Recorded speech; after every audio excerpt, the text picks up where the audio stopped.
Welcome to Daytime Ottawa here on Rogers TV. I am your host, Derek Fage. A great show ahead. We're going to talk to you about a couple of fabulous fundraisers. We're going to help get your lawn set for spring, summer, and fall. But first, we start off with a name you'll probably recognize if you love music or you're a musician, part of the music scene in Ottawa. You know the name Ian Tamblyn.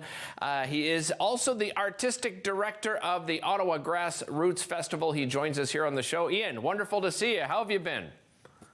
I've been very well. Thank you very much. Excellent. Ian, let's talk a little bit about the festival itself. Give us an overview of the history behind the Ottawa Grassroots Festival.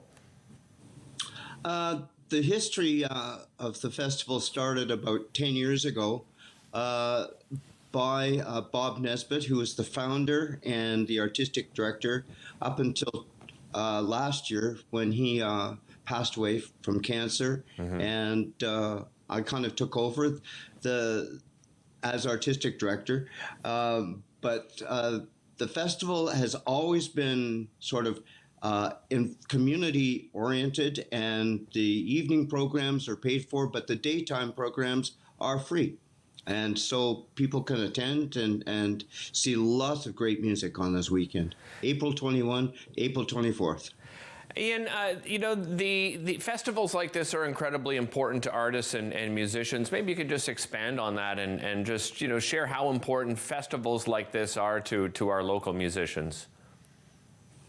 Well, particularly now with, COVID coming to some, I don't know if it's a conclusion, but it's changing we're changing. So it's been 2 years since musicians have been sort of out of work.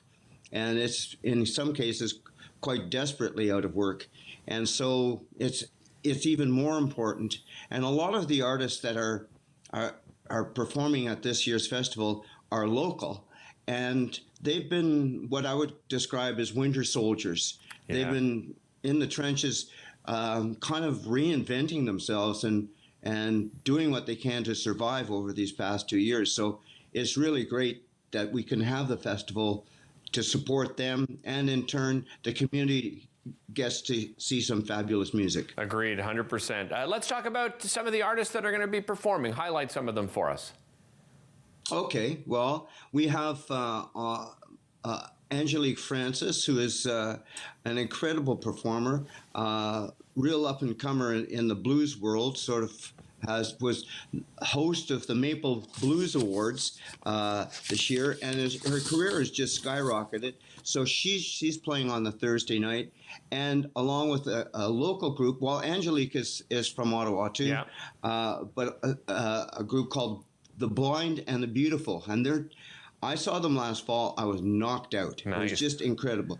So then on Friday, we have Moon Fruits and Twin Flames. Twin Flames, I just saw them last weekend at the CFMA Awards in Charlottetown, and they were quite spectacular. And with them is Moon Fruits. And then on Saturday night, we have a double bill of Rick Fiennes, who is also nominated for 3 folk music awards this year, and also a group that's only played twice, but they're all very well known, including Lynn Miles, Susan Crowe, and Sherry Ulrich. Wow! So those are all the headliners. But then during the daytime on Saturday and Sunday at St. Andrew's Church and at Irene's Pub, there'll be about 30 other performers playing. I like the way you describe the venues, too. These are 2 perfect venues, by the way. You call them the sacred and the profane, which I thought was a wonderful description of the 2 of them. And certainly Irene's one of the best music venues in the city for people that have never been. You have a sub-theme to this year's festival. Ian, tell us a little bit about what it is and why that choice.